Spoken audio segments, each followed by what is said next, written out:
Leadership Council and is a lifelong patron of the Rockridge branch and also serves on the Teen Advisory Board at Rockridge.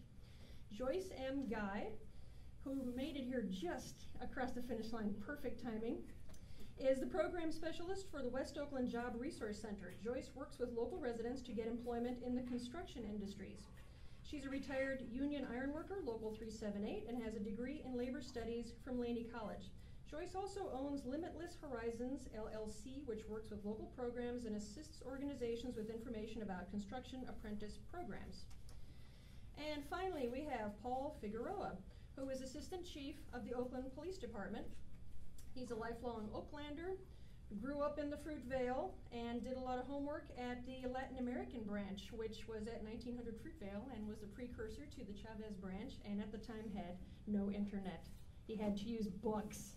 Card exit, right? Wow. Yeah, that's right. And the card catalog. Yeah. Straight up. And then moved on to put in some time at the Melrose branch as well. And he credits being surrounded by librarians and books as one of the things that kept him on the straight and narrow as he grew up. Such as it is. I'm sure there's a lot of stories we don't know, but you know, that's right. All right, so now our panel discussion will be moderated tonight by Alan B. Smith. Alan is a retired banker and college professor. He likes to emphasize he is not responsible for the nation's recent financial disaster. He has been a Contra Costa County Library Commissioner since 1997 and is a former chair. Alan is a board member of California Public Library Advocates and has served as a mentor and trainer for our own Library Commission. He is president of the Braille and Talking Book Library User Advisory Council, and if that's not enough, also chairs the BART Accessibility Task Force. But I guess that didn't give you enough to do, so now he's going to moderate this panel discussion for us. Please welcome Alan Smith.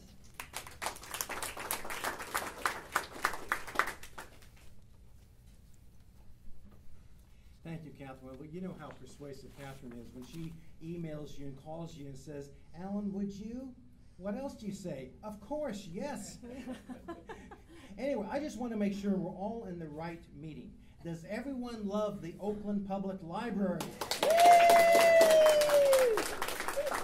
And does everyone believe that a strong and vibrant Oakland Public Library is essential to the education of our youth and the vitality of the economic future of this great city?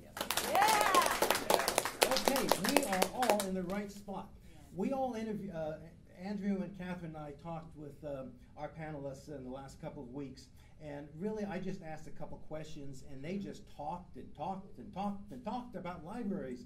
And one of the things I think you're going to find that comes out tonight is the P word, passion for libraries. They have it. They love it. So let's start here with Margaret, who gets involved with early education. And you know, she talked about kindergarten and kids getting ready for kindergarten, and she talked about something about kids not being ready for kindergarten, and that got me to thinking how times have changed. I went to kindergarten here in Oakland. We lived up at the 1,100-foot level of Broadway Terrace, way up there in the hills, and one day my mother took me out and climbed up on that great big yellow school bus. Remember school buses? Yeah. Okay? And I went all the way down the hill to Montclair School, and golly, those second graders look big. and I loved that bus ride because there was two stops down the road lived the blonde, blue-eyed, beautiful lady, Diane Baker. We met up in 7th and 8th grade in high school in Walnut Creek, but you know, those things didn't work out. But that was an interesting time. But you know, there was no phrase about kindergarten readiness back then. In our discussions, Margaret, you talked about 40% of Oakland's kindergarten kids are not ready for kindergarten. What does that entail, and what is the reason for that, and what do you do with First Five in the libraries to help them get ready for kindergarten? You've got a microphone there someplace. Oh, it is on. Okay. So what do I do? It's actually not me doing it. It's your children's librarians doing it. The most recent data that we have from a kindergarten readiness survey shows that children in Oakland Unified School District, 40% are proficient in all areas for kindergarten readiness. And that means 60% aren't, right? That's a big percentage. Now, children who go to preschool do better when they enter kindergarten. And the work that I'm doing with Oakland Public Library is trying to reach the children who aren't in preschool. And for families who make under $35,000 a year, less children have access to preschool if parents make under $35,000 a year. In Oakland, let me look at the statistics because I don't want to lie. 78% of those families polled said that they made less than $35,000 a year. 78%, of families make less than $35,000 a year. So those children, they aren't accessing preschool. And the place that they're accessing is the library. There's libraries in every community. And, you know, it shocked me. We were also talking about this, and Amy knows this too. When I first came to OPL to a story time, I was just floored by the sheer numbers of children and parents and caregivers in the library at the story time. And every story time I've been to has had numbers of 50 to 100 to more. I mean, I have a hard time keeping up trying to count how many people are here right now, because there are so many families who don't have preschool, who see the library as the place to go to help them prepare their children for school. And they're going because all parents want to do well by their children. And Oakland Public Library is in every neighborhood, and parents can walk to it even though they don't have money. And parents with, the other thing that we found is that the higher level of education a mother has, the more prepared a child is for school. Well, in Oakland also, a majority of the moms reported having a high school education as their highest level of education. So those moms are comfortable enough, though, to come to the library and are bringing their children to the story times. And what else is the Oakland Public Library doing and helping those children to get ready beyond the reading times? Are they taking out children's books and reading to them? Just what else is going on there? Oh, definitely. I mean, I think that the great thing in the study, I just broke my necklace. I'm so excited. See, there's that passion. One great thing out of this study of Alameda County is that 55% of the parents are reading, singing, and telling stories with their children 5 or more times a week. And 38 or more percent are doing that 2 to 4 times a week. And what you're offering by having developmental story times, not just story times, your librarians have gone beyond that and have baby lap sits where it's all about bonding and parents talking with their babies and singing with their babies, toddler times where again the focus is on the toddlers and moving and singing, and then to preschool circle times. And they're getting ready. They're getting self-regulation skills. They are getting academic skills and social skills that they may not get other places and other times. And here's the thing, the library's free, and it's in their neighborhood. And they can afford it, and they can walk there, and you have services that are helping them get their kids ready. You mentioned social skills. What are they learning in terms of social skills, and what's the reason that's so important? Well, they are learning to follow some directions, to take turns, to talk with other kids, seeing other children and playing with other children. Now not only are your groups offering the story times, but there's a playtime offered afterwards. So the children can actually interact with one another, negotiate some play spaces and form play together, and all of that's really important for kindergarten. And when the kids are being read to and having the story time, are their parents doing something else in the library, perhaps? No, not usually, no. They stay there with the kids? No, the librarians have gotten the parents very involved in being present, singing the songs, learning the songs, taking home sheets about the music, being referred to books, and yeah, they definitely are really engaged. And it's great. I love coming. If you haven't been to a story time, you all just got to go and watch, okay? Bring a little friend if you have one. But go and watch and see the parents learning the songs, participating in the story time, watching their children's reaction. It's just beautiful. It's beautiful, and it's the only place, really. The library is one of the only places that we can partner with that's in every community, that can reach every child who's not there in preschool. And so vital to my work and to our work at First Five. And if the budget gap wasn't filled and the library had to close, hypothetically, 6 branches, what would the impact be? Really, as I said, it would be devastating because there's no other partner who's in every community, who's offering free services, where children and parents are going already and engaged already, there, and that has literacy and language expertise available right there for those children and families. There's no one else in our community who we can partner with who can offer that. And do they offer the reading programs and so forth in other than English and? Yes, definitely. Definitely, the library does offer some in other languages, and librarians have gotten very creative and engaged parents in their home language and encourage the home language by having materials available as well. So sounds like we need the Oakland Public Library to get our kids ready to go to school. Yes, we do. Absolutely wonderful. Yes, we do.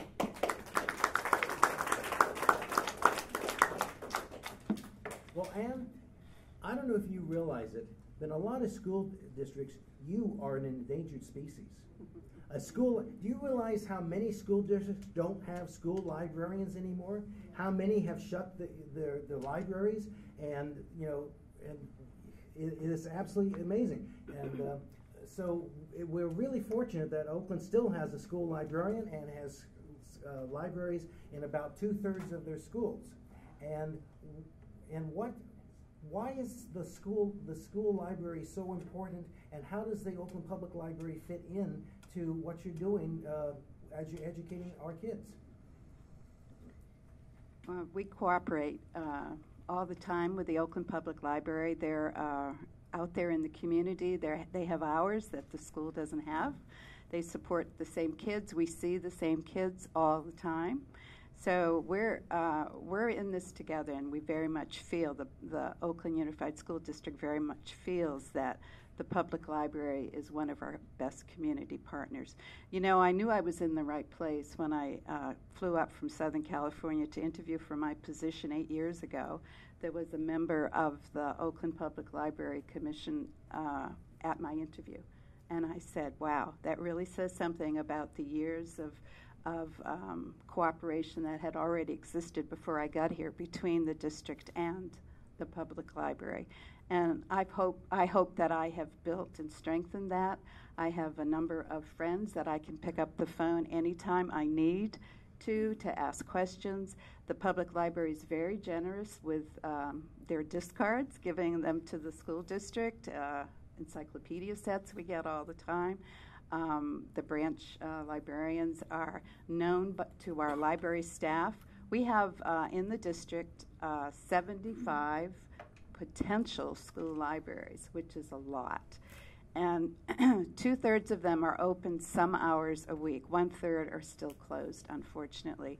But we have a new superintendent, and we have a new chief academic officer, Devin Dillon, who's here tonight.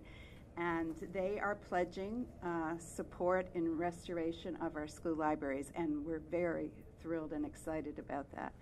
We also have a very strong community 501c3 group that formed around the work that I do, and that's Executive Director Carrie Hatch is sitting next to Devin Dillon, Friends of the Oakland Public School Library. So we have FOPL and FOPSL.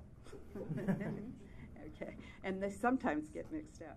But we have a real faith that this community can pull together, work on early childhood education, which I'm trying to do in my libraries with my staff by putting in lower level books than we've ever done before. We have board books in our collections now, and we invite and encourage parents to come into the school libraries before and after school and bring their preschoolers with them and borrow books. It's not a big issue. You know, when you think about a school, what is one door that's always open at the school? It's the school library, if the library's functioning, that is. But it's always open. Classroom teachers tend to close their doors and live behind their doors, but the school library door is always open. That's because the school library is central to the education. And we really need the public library to share our resources, to not duplicate services, to be in touch with each other, and just to focus on the young people. And how do you avoid duplication of services? What's the difference here? Well, I have most recently been attending with Amy Martin the, what's the name of that committee, Amy? The digital? Resources? Yes, okay.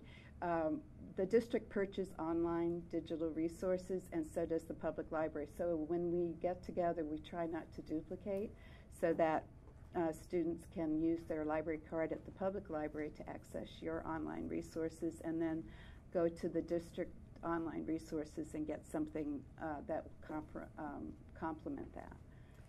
And when do the school libraries typically close? They close at the last day of school, and usually kids stop borrowing books 2 weeks before the close of school. Our libraries are also not open to our after-school care program, and some of our kids eat 3 meals a day at school. They eat breakfast, lunch, and dinner. And during the afternoon, the library is not available to them. And it's also not available during summer school, which a lot of the schools have.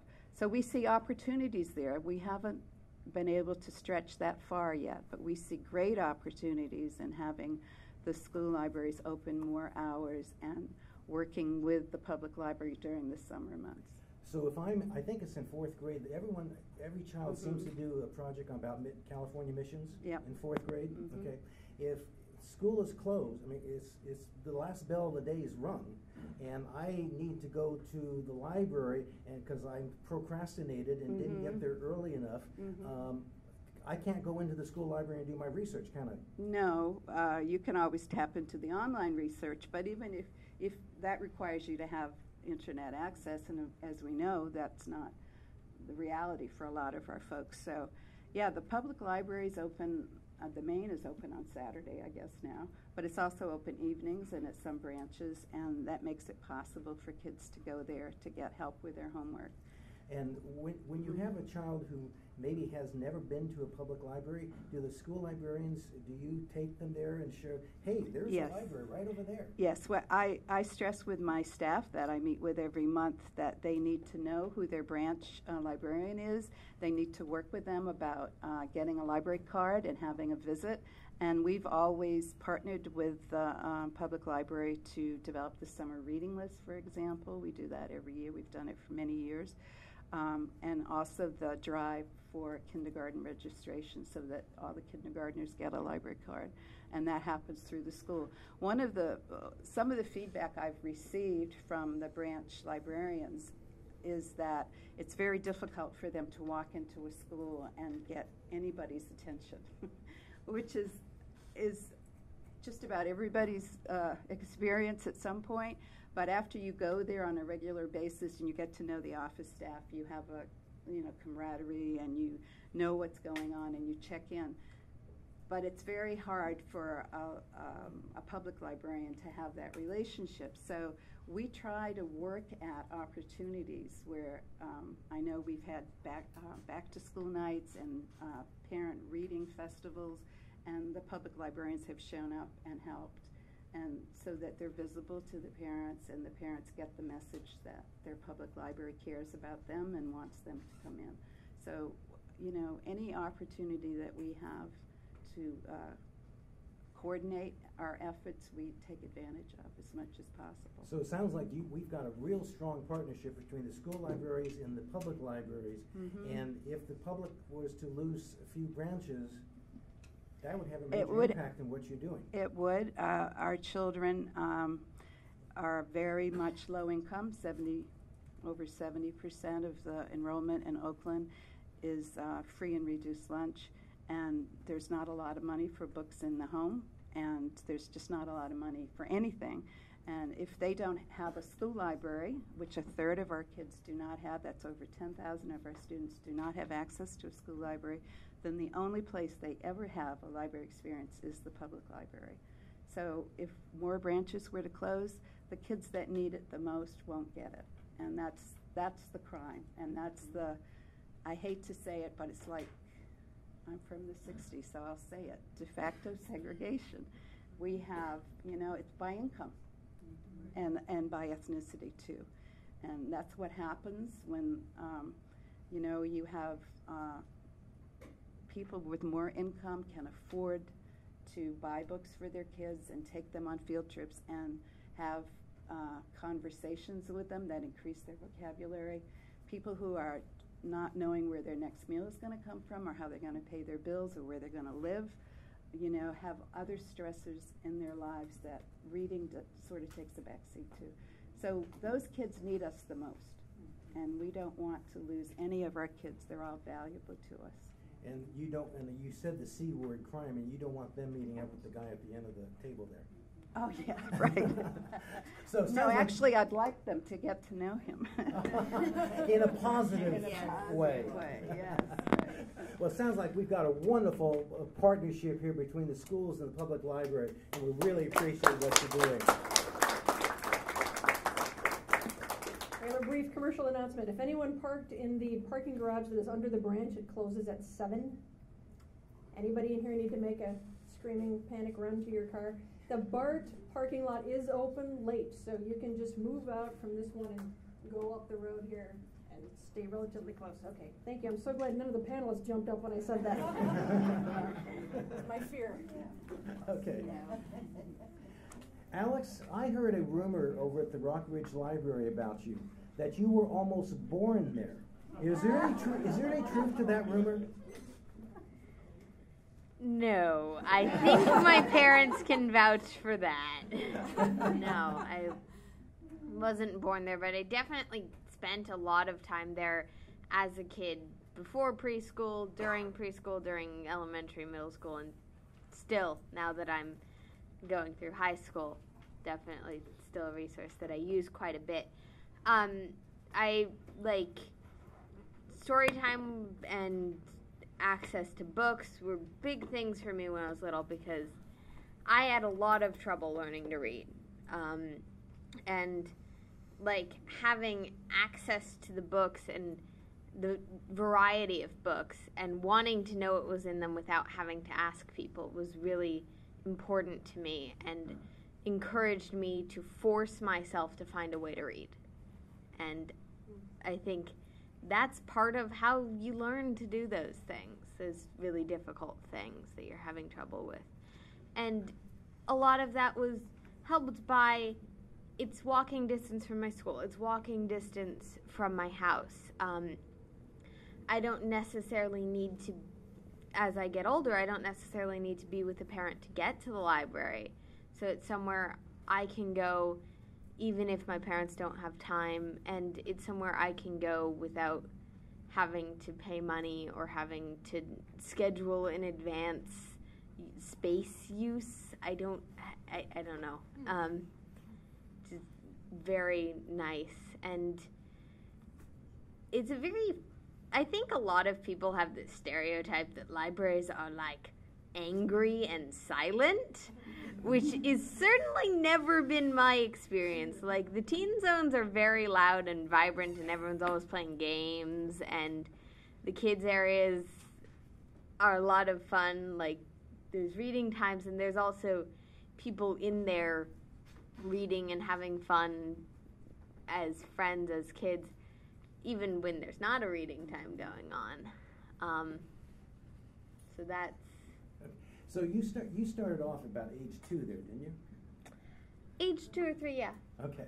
And you're now a senior in high school, and you're still going there, and you're going off, I think, to Reed College next year. Hopefully. And hopefully. We'll assume you're going off to Reed College. You do your homework there, don't you? Yeah, a lot of the time I have. What's the reason you choose to do it at the library? Well, it's quiet and focused enough that I can work on my homework. Also, no one's going to judge you for having paper and a book in a library. Whereas if you're in a park, come on, man up and play with us, or something. I don't hang out in that many parks, obviously. Yeah. Go ahead. Yeah. So it's also a place that doesn't feel like silent or empty, because for me to be able to really work, I need to feel like I'm somewhere. And you also talked about you socialize there with your friends. What's the reason you choose to socialize at the library? Well, it's safe, it's fun, it's a place where we won't get kicked out for loitering or have to pay money to be there. And it's somewhere that generally is open and that you can go and that you can have a good time. And if you notice, we've heard the word safe twice now. And homework. In 2006, we were going through the hearing process in Walnut Creek to build a new library. And the high school students who came and pleaded with the council, they all said, we want to do our homework in the library. We don't want to have to go to Starbucks. Our school libraries are closed, even in Walnut Creek, right after school. And this was the only place they could really go do their homework. And you used a phrase the other day that was important. You said it was the community's living room for you. Yeah, it's a place where you can meet new people and hang out with people you know who are there, and it's vibrant and people with different interests, and it's a very communal space, and it's also a very living room-esque space. Like, everyone's got their house, which is like their little room. They close the door and whatever, but then there's also the living space where everyone can go, and everyone can go equally, and everyone has the ability to get to. Wouldn't we all rather have our kids hanging out in the library than someplace else in this city? And any place? Can you imagine a more robust place to learn, to have fun, to meet your friends? This is the epitome of what the Oakland Library is all about. And we're so glad you're part of it. And we know we're going to, I bet you when you come back and you live in Oakland in a few years, we're making that assumption, and you have some kids, I bet we know what you're going to be doing. Yeah. Yep, you're going to be taking some kids to the Oakland Library. Thank you. Really, we're so glad she's part of our team. Well, Joyce, she hangs out at the Adeline Street Library doing her job research program. Why don't you explain what that program is all about, and not only the reason it's in the library, but how important the library is to what you're doing? Okay, so I work at the West Oakland Job Resource Center, long title for a place that they put in West Oakland at the library around helping people get into construction apprenticeship programs. I'm a retired iron worker, mother of 2, and one's a retired Major League Baseball player. So I'm there, I'm working with all kinds of people from the community. Most of the people I deal with are economically disadvantaged. They're limited on their education. There's just so many variables and barriers for them to get basic employment, let alone come out and want to become a construction worker, carpenter, laborer, elevator constructor, and of various rays of building trades. So we're based in the library because the city and the community felt that the library would probably be a pretty good central place where all kind of people come. I've been there like 2 years, and one of the things that's really fascinating to me is when I'm sitting outside is to watch what most of us don't recognize is the diversity of our community. Because everybody comes to the library. And so when I'm sitting out on break or lunch, I see little kids, it all depends on what time, little kids coming in because they utilize it for a preschool thing in the morning. So the big bus comes and the kids line up and they get out and they're singing their fun songs. And then there's the people who are coming, who are dropping off books, videos, because everybody cannot afford the $156 that DirecTV wants to charge you for 8 channels that play the same thing over and over again. You know, I come to work sometimes, and what's out there, and what's heart-wrenching that we don't pay attention to as a community is I come to work at 7 or 8. There are people who can afford a laptop, so they're sitting around outside the library utilizing their internet to look for jobs. So us being in there, being at the resource center, we only have a couple of computers in our office for people to use, but they come in, they do their resumes, we work with them, they research work. Or they're researching how to do a better resume if we don't have time to, because our staff is very limited like everybody else is, and there's only 3 of us, but so go down to the library, do this. Sometimes I walk down with them. My librarian, Gay, over there is awesome. I love her. So she's right there for us all the time. The community itself uses the library auditorium for events. And so you're not paying $200 or $300 or $150 an hour to host something, and it's very wonderful and awesome. But what I realize and what I know is it's very safe. And people drop their children off. I was a library mom, and what I call that is I went to college. I grew up right over here in the Fruitvale district, and I went to college, and the library was my babysitter. And I would drop Dontrell off. He would get out of school, and I would drop him off, and I knew, Lon and all them guys, he would be safe. And he would do homework, read books, or whatever he did, play with the little activities that were there at the library. But for 3 hours of my day, I didn't have to worry about him, that I knew he would be safe. And nowadays, that's something so clear to us. Parents come, and when they're researching jobs with their kids, you don't feel bad. Your kid's over here reading a book, and you're over here. They have copy machines where you can make copies. You go to, we're in West Oakland. There is not a lot in West Oakland. There's not a Kinko's. There's not a this, there's not a that. There's barely a lot of restaurants down by 18th and Adeline.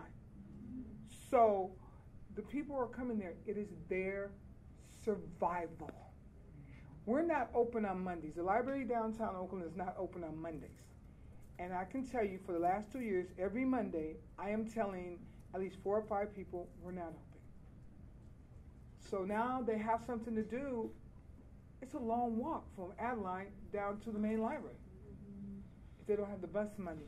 It is true, it's about economics, but it's we've gotten to the world of internet, and we assume everybody's got it on their cell phones, and we assume all this other stuff, but we've forgotten the world that's gotten us here. And with that being said, we cannot destroy these unbelievable percentages of people and say, well, you know what, they'll figure it out later.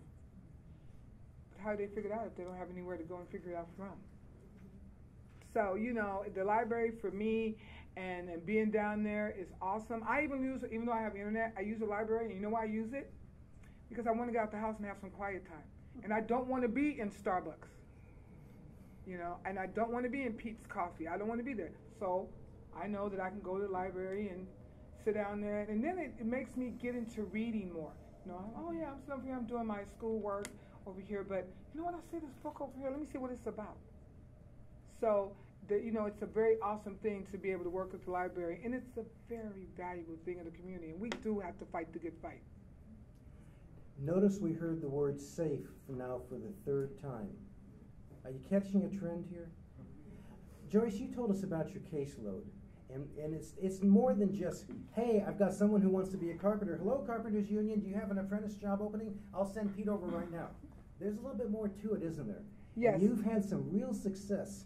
So tell us about your caseload and what you go through and your other people who work with you to get Pete ready to go over for that apprentice job. And what's your success rate been this last year? Okay, so since the West Oakland Job Resource Center has been open, I have seen over 700 people, about 765 they say, and that's between orientation, over 365, over 390 I've actually sat down and done case management. Because we have a small staff, I'm the intake worker, orientation, outreach coordinator, political coordinator, program specialist, contract compliance individual, it goes on and on. So, but at the end of the day, here's what we've done. We have managed to get more than 46 people into different building trades, including surveyors and glazers. And the glazers don't work for the donut shop. They're actually people who install your glasses in the windows in buildings. We have them. We have laborers, iron workers, all kind of trades. So that takes a lot of work. We do a math tutoring for trade specific. So, and the other 60-something people have gotten into transitional jobs based on just, they have other barriers, housing, and other things to go on. But we worked out with a staff of 3 people. And so we're managing to work through that and stuff. And so it's a never-ending cycle, but we love it, and we have a passion for doing it. You talked about math readiness, and when we talked last week, what was the average math level skill that your clients have right now? Right now, I'm sorry, the reality is that for us, it's probably around the 4th grade level. It's probably, and a part of that is that mature people such as myself, I haven't done multiplications of fractions in a long time. So, but really seriously, it's the numbers are low. So when they have to test into a trade, we do math prep with them based on trade specifics. We train them, or we give them classes in that particular trade of math. And so, because people all of us have had that math test in the 3rd grade that we got the D, and we've been traumatized ever since with math. People have been afraid of it all their lives, so they just don't deal with it. They try to avoid it. So it's very, very, very low. And when we talked, she wasn't talking about people not knowing trig or advanced algebra. She was talking 5 times 5. Yeah, we get tutoring at that level. Mm-hmm. So clearly there is a real need there, and I bet that's not the only place in Oakland that has a need like that. Oh yes. Well, when people come, they come. Even though we're based in West Oakland, people come from all over. Even though it's the West Oakland Resource Center, people come from all over. So we see numbers that are just unbelievable with the high school dropout rate. The numbers are unbelievable with people who don't graduate from high school, and they drop out between about the 10th and 11th grade, because that's when they figure out that they have to do assignments and certain things that they have to carry themselves on their own. So their confidence levels go down and they drop out. And then they come back and try to survive about 2021, and it just all kicks in that they can't read or they can't write. And so, and being at the library though, we're able as a resource to send them down there and say, okay, here's what we need you to do. I don't have the time to teach you a whole math class, but we're going to go down there, we're going to get a book, and we're going to copy out some pages. I was telling everybody I wish I had about 20 peachy folders, because when I grew up, that's what taught you all the way up to 12 times 12 in measurement, the peachy folder, which I don't even think they make anymore, but, to give these people to go out with so they can learn. So, yes. So do you hear a relationship here between Margaret and the first 5 in the school library, and if those kids don't make it, guess what happens? They're down there with Joyce and realizing, I wish I had learned 5 times 5. And if they don't make it, they're not going to be getting those high-paying jobs that everybody wants to have. So it sounds like we've got ourselves a wonderful resource down there, and that Joyce and her team is just doing a great job. Before we get to Paul, Alex, I want to ask you one other question that dawned on me, something you said. If hypothetically Rockridge Library was to close, how would you get to another library? It would be difficult. Like, for me, I don't have a driver's license. I possibly could hitch a ride with my parents, but I think somewhere after the age of 10, you stop being able to just say, "Hey, Mommy, I want to go to the store." "Hey, Mommy, I want to go to the library," and you have to figure out how to get. I'd probably have to take the bus, but there's also the time and the distance, because if I can't get there, if it's gonna take me half an hour to get to the library, take me an hour to get to the library, I lose that time that I would otherwise be spending at the library out of my time. We better keep that Rockridge branch open for us. Paul, you went to St. Elizabeth's School on High Street. You confessed to us. And you hung out at the Melrose Library, and you're doing your homework there, I think is what you said. I don't know if you want to confess to doing anything else there, but we'll leave it at homework. What was the reason you chose to do your homework in the library? So actually, St. Elizabeth's is in the Fruitvale district, just a few blocks from here. Okay. And I grew up on High Street. Okay. And so the two libraries I used one was the Latino American Library back when I think it was 1800 or 1900 Fruitvale, and then actually would go to tutoring there when I was in elementary school, and then closer to my house we would go to Melrose, the Melrose Library, and the one thing I will confess to is cardboard and the front steps, and that's all I'm going to say at this point. But it was a lot of fun. You get hurt sometimes, but such was life. Back then, you just kind of rubbed it off, and everything was good. So, but no, I had a lot of good memories growing up there. It was really the only place you can go and kind of get fun books. I'm from a family of 9, and so we weren't of tremendous means growing up.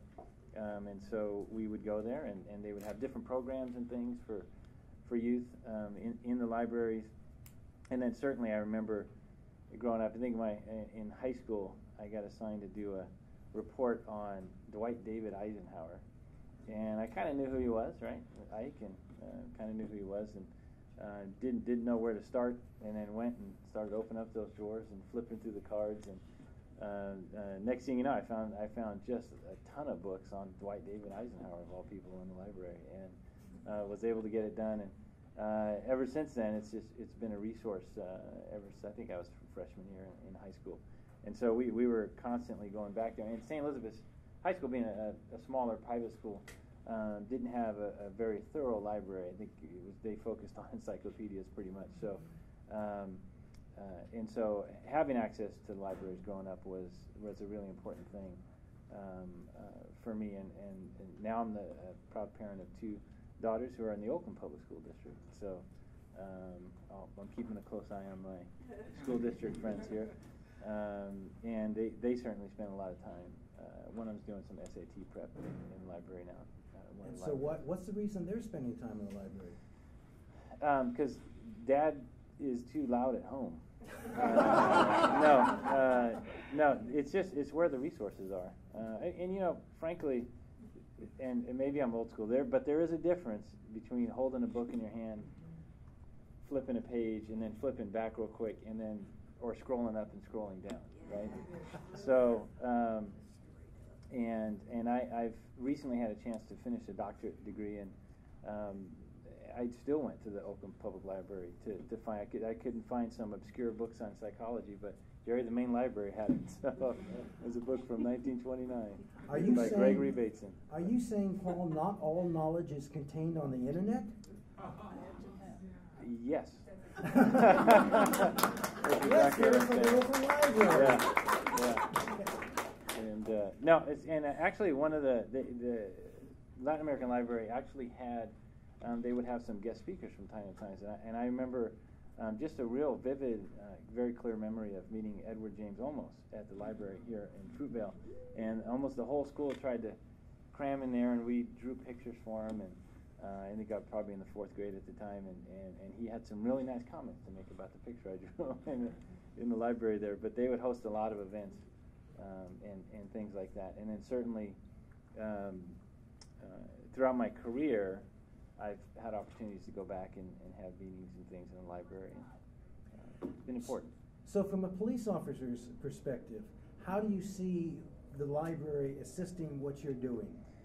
Not So, just you personally, but the whole department. So, I mean, I think so many people said it so well. I mean, if the people I come into contact with now, and we're through our ceasefire program, we're very involved in reentry and really trying to make sure that there's the correct wraparound services to help people who really want to take advantage of some job training and you want to things explain like that. quickly what you mean by wraparound? I think I understand, but just just services that can holistically address all the issues that face somebody. So it might be I need health care.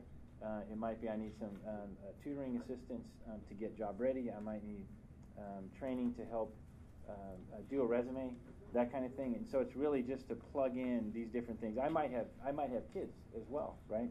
And so they might need some services so that I can have time to go engage in some other things. Sometimes it's housing assistance, relocation assistance.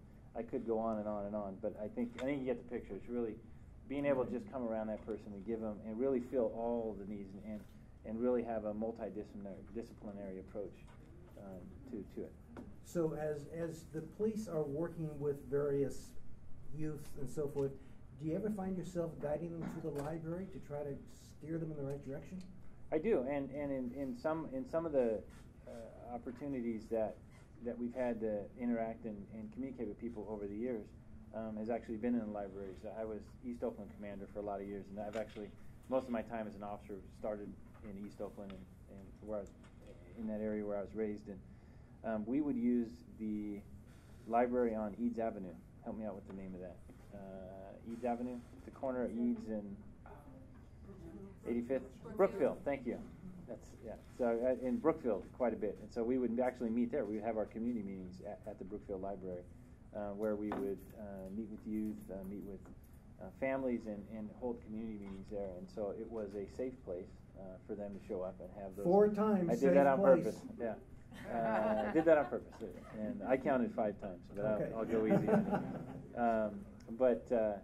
No, and it was, and when you look at meetings I go to now, I've gone to many meetings at in the Rockridge branch. I've gone to meetings in the West Oakland branch, downtown, all over. We attend meetings, and so it's just they're great places to go, and I've been using them. So the hypothetical question: if they had to close 6 libraries, 8 libraries, how would that impact what your whole team is trying to do?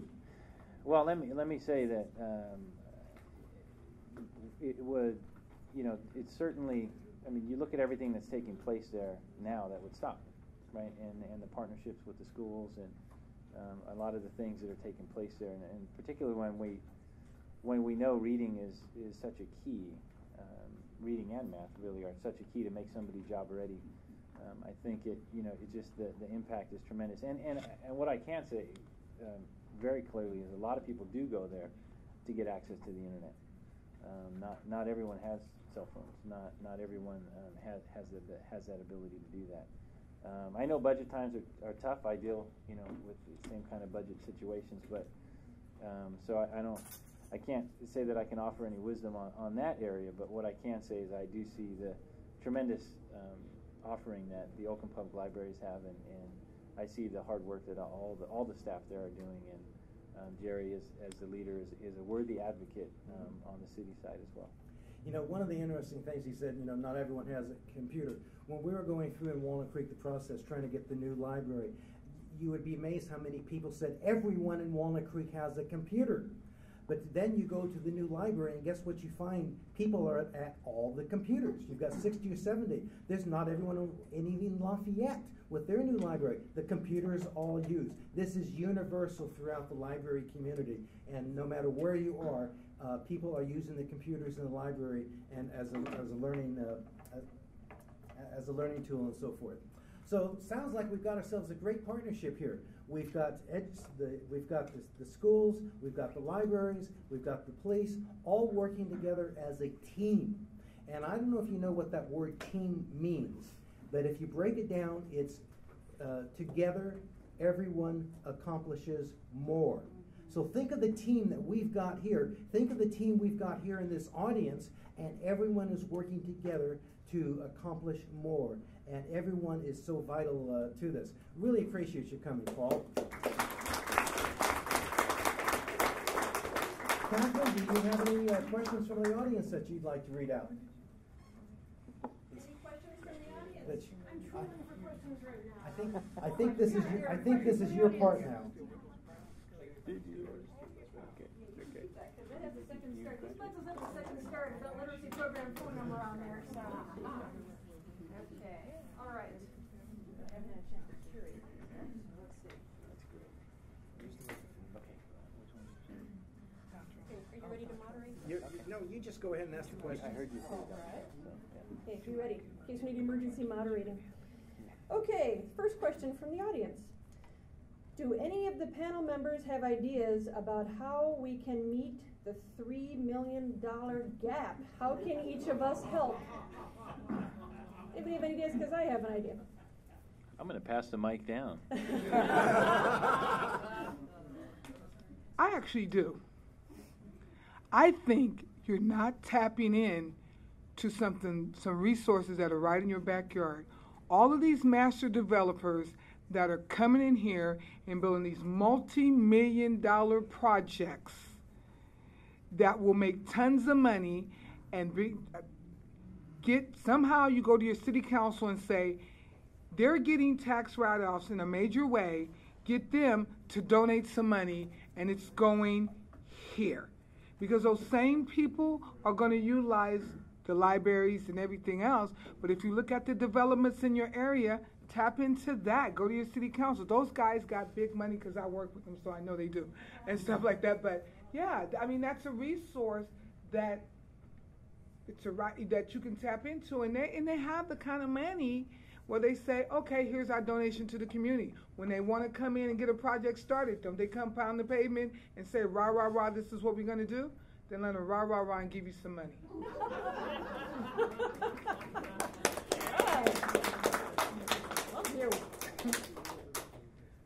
I think something that pretty much everyone in the audience can do is talk about it. Make it clear that this is something that's important to you because you are the people that the government is serving. You are the reason the government exists. I took classes recently. The people have the ability to communicate to the government what is essential, what is really important to kids, what's really important to jobs, reentry, and by communicating that, we can make it real. We can, I think, by vocalizing that this is something that's important and essential to our community, we can get that money.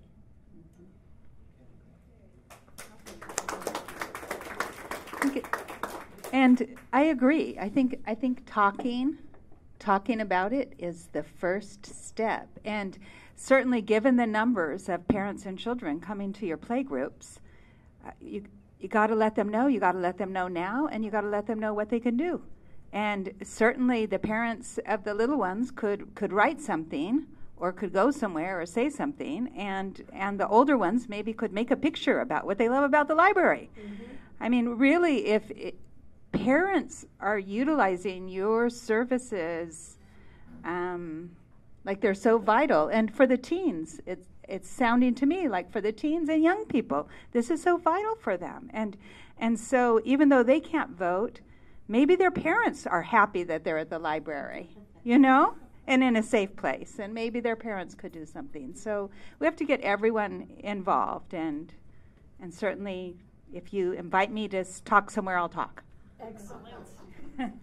Be careful what you wish for. Yes. I just want to, I was reminded that the last time Measure Q was before the public, it passed by a pretty large margin, 70-some% or something. 72. Yes, that's what I remember. And I think the people that tend to vote are maybe the older community, better educated community, and I think there's a wellspring of grant support out there for the public library. I work with a lot of volunteers, and I see a lot of people who are very interested in libraries and making sure that we all have them. It's a cornerstone of our democracy. If we didn't have a library, we wouldn't have access to the information we need to be a vital democracy. And that's the truth. Thank you for saying that. We're going to have to make sure that we have it. Did you say you were a hippie earlier? Wasn't that you? Yeah. We'll have to make sure we always have a hippie on the panel. Yeah, that's right. Excellent. The other part of this question was, how can each of us help? And I just wanted to draw attention again to the tables in the back of the room, because there are a few different ways that you all can get involved. One of them is to visit the Save Oakland Libraries table. They always have a handout with contact information for all of your council members and the mayor. And as people here on the panel said, make your voice heard. That's one thing that any of us can do. It's what patrons can do, what volunteers can do. And also the Youth Leadership Council, always ready to carry that message for anybody who wants to express that to them. And if you sign up for the OPL Advocate email newsletter, that carries announcements of advocate events and advocacy opportunities when we want to show up en masse at council meetings or other public events and speak up for the libraries, and you want to be part of that. That's one good way to get yourself plugged in. Okay, the next question. The panel is represented by interests in early education, job development, and crime prevention. If the library services are eliminated, are there other places users can go? Not seeing a lot of suggestions here. No. Alex. Oh, could you pass Alex the microphone, please? Sorry, I don't have a particularly loud voice, though I think my parents would disagree with that.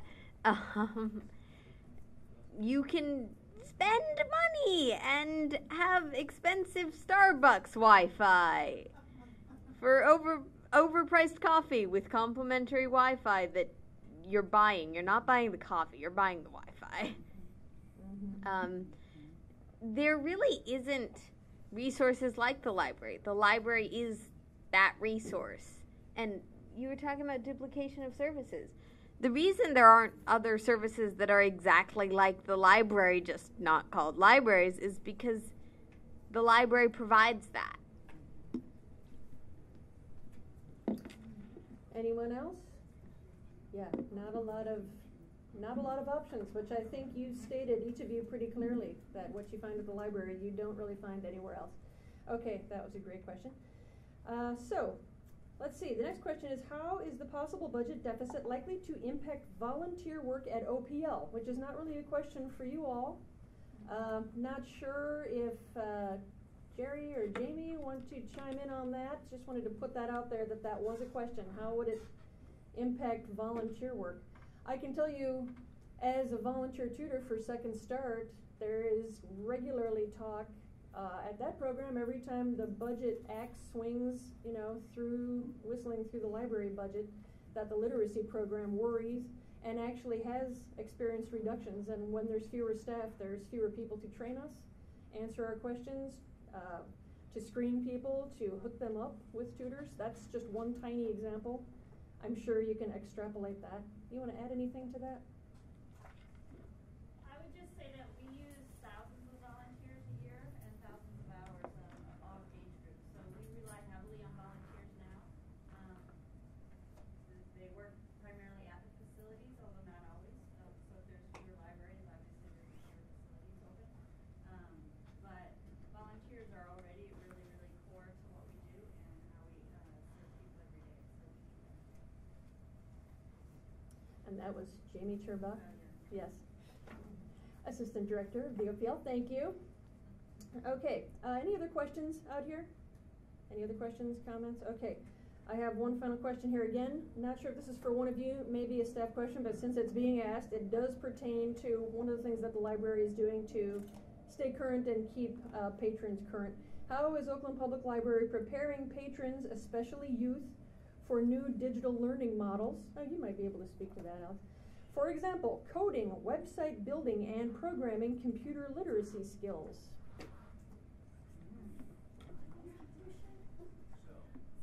Aha, yes, librarian leaps to the rescue. I'm Lana. I'm the supervising librarian at the Teen Services Digital Public Library.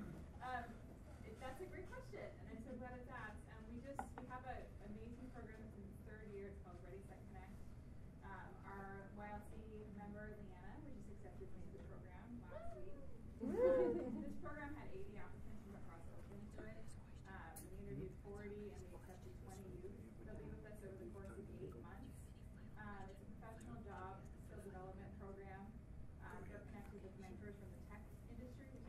field trips to tech companies in San Francisco. Last year we went to Google and Zynga, a software development company. They're paired with mentors from international consulting firms. So we give them access to the tech industry and the people and the support while providing on the library's end a weekly curriculum of an online portfolio, resume, how to interact with Google Plus sites, Google Drive. So really, like, we prepare them for the workforce and prepare them over a period of 8 months.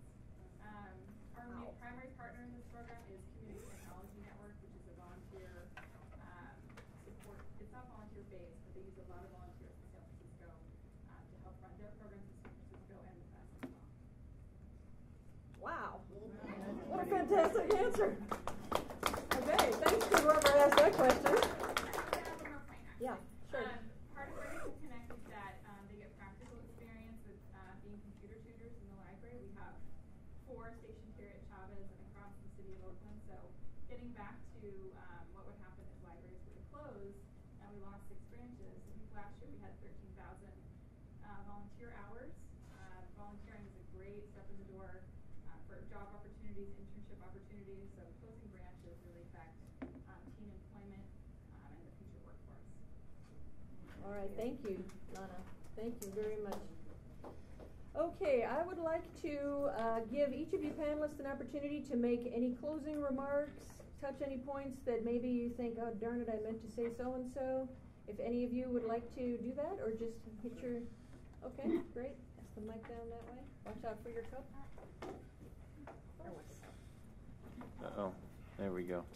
No, I just want to say that, you know, this is certainly not only an issue in Oakland, it's an issue all over the country. I was in D.C. 2 weeks ago and in Cincinnati yesterday. As a matter of fact, flew back, I got the jet lag from the East Coast as of today. But in Cincinnati, one of the main things they're doing is really focusing on helping kids to read, so much so that the police chief there is really making a commitment with his officers' time to go in and do tutoring for kids to read. And some of that's in the schools, some of that's in the libraries. And so, you know, just there's an absolute recognition across the industry how important reading is and having the opportunities for tutoring and the space to make sure that that's done. So I applaud you for your work and all the work that all the supporters of the Oakland Libraries are engaged in. I wanted to say, like he was saying, I was just in Chicago and New Jersey, and when you talk about employment and the desperation of this country and economically what it's going on here, one of the things is that it's so hurtful when people start applying for jobs that they can't even understand what the application of the job description is actually asking them. And so when I was in Chicago, because of, we know there's a lot of stuff going on in Chicago, and it's a very big disparity between the haves and the have-not, they are implementing something where in the library where they come in and they assist you with filling out the application. They assist you with the job description because you may have the skills, but you don't understand the job description because they're using words that are a little different than what you're accustomed to.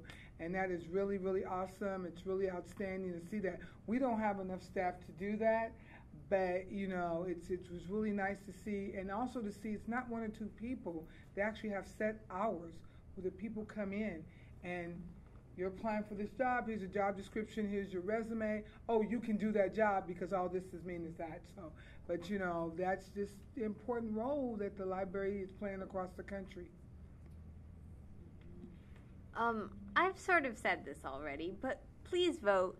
Please make sure your representatives know that libraries are important to you, and make sure your friends know that libraries are a thing that is not just sort of poof in existence. It's a thing you need to support, because I can't vote, and that is extremely frustrating to me. So use your voice, vote, speak to council members, all that, yeah. My parting words are, as OUSD begins to rebuild its school libraries, I look forward to more opportunities to cooperate and fight the good fight with the public library, because we do see the same kids. These are all our children, and we want them all to be on the road to success. And it starts with reading, and there's no joke about that. Mm-hmm.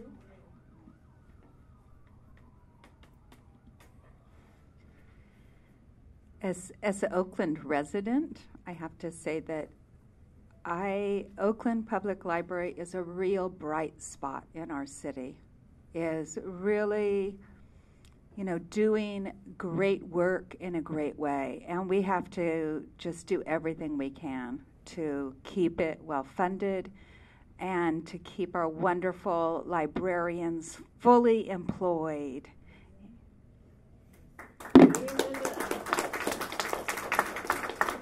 Let's give a gigantic round of applause to our panelists.